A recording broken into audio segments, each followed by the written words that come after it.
Alright guys, what is up? It's your boy Kittens coming back to you guys with a video. And if you are unaware of the history of this video, I am enjoying a night a little bit slizzard. After a bit of exercising, I like to drink a little bit for myself after doing a really hard exercise. And this video, I was looking through my channel straight up, okay, looking for videos that were consistent, and I straight up posted the wrong video for this. And also deleted the video in my phone to save space. So, while we're super toasted, we're going to talk about a little bit of the Celestus, the commander staple that flew under the radar. It's sitting at a comfortable $1 to $2 price. This is my misprint version. It has a really nice little cut line through it. Beautiful card. It's sitting aside of my collector section. I pulled it out to talk about it a little bit here. This is the easiest thing to grab, So, first off, what we want to talk about the Celestus is just the abilities. If it's neither day or night, it becomes day as the Celestus enters the battlefield, and you'll actually miss the draw trigger for this because, one thing or another, whatever, we're not going to talk about it. Add 1 mana of any color. 3, if it's night, it becomes day. Otherwise, it becomes night. Activate only as a sorcery.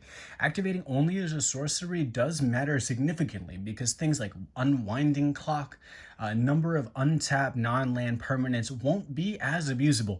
So when we look at something like Esper Sentinel, if this card was able to activate as something more than a sorcery, this would actually outclass Esper Sentinel straight up. You would be able to draw more cards.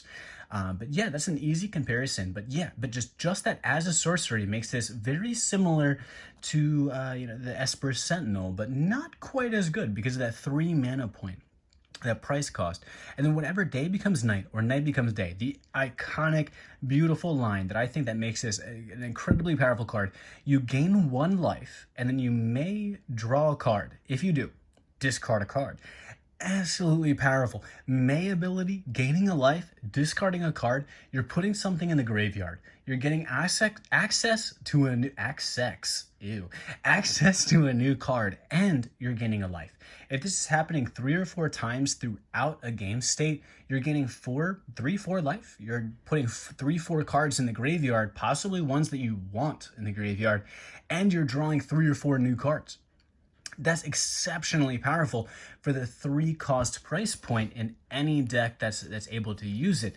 When I look at this, I think of something like Rhystic Study, but it doesn't draw you as many cards. Rhystic Study clearly outclasses something like the Celestus and just pure card draw, but at a similar value, you could play this at 3 and then still have a mana to tap to use for something else. But then you still have your discard draw ability throughout the next turns. And I feel like this discard draw just incrementally through the process of 2 to 3 turns becomes incredibly powerful. And when you add the life gain and the discard, I feel like it's a comparable card to Rhystic Study, but not quite as powerful. I think some decks, niche decks, would like the Celestus more. Like, let's say, for example, you're using Oro. An Oro commander deck is going to want the Celestus more than Rhystic Study because it puts cards in the graveyard and gains life.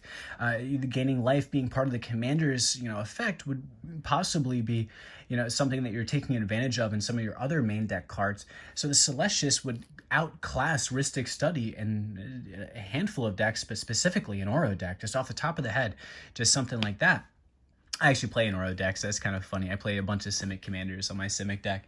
But yeah, no, I think the interesting other thing is that it's also comparable to Sentinel Totem. And I think in the other video that I talked about this, I talked a lot more about prices over time and some of this other generic stuff, but I just want to talk about playability in Commander, you know what I mean?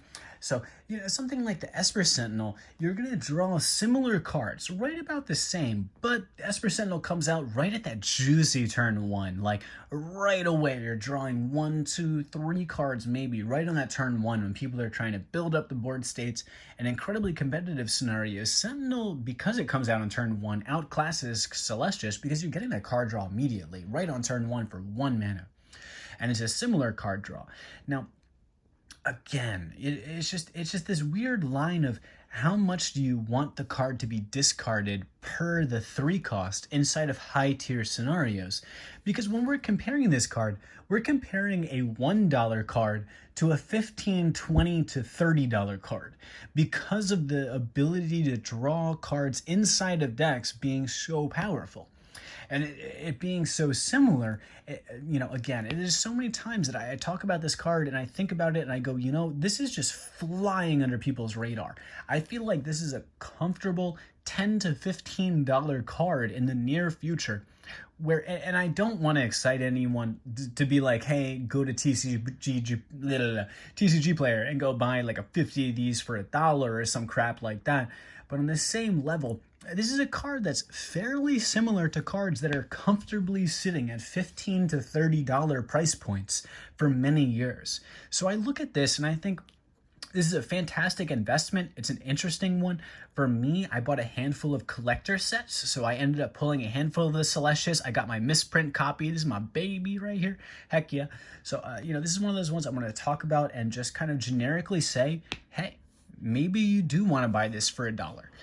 Me as a person, I'm leaving it alone. I bought a bunch of the collector sets, so I did 800 on my collectors, and between that and sets and one booster box, or not booster box, but commander deck, yeah.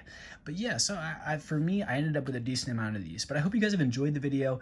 Me just drunkenly going over a video that I straight up, and maybe I haven't said it yet, I actually reposted the fix for the 30th Magic Anniversary Edition, just that generic idea that I thought was interesting, and just completely forgot about this video. It's so silly, but I think it's a cool one. I think it's an interesting one, and I hope you guys have enjoyed it. This has been your boy Kittens. Peace.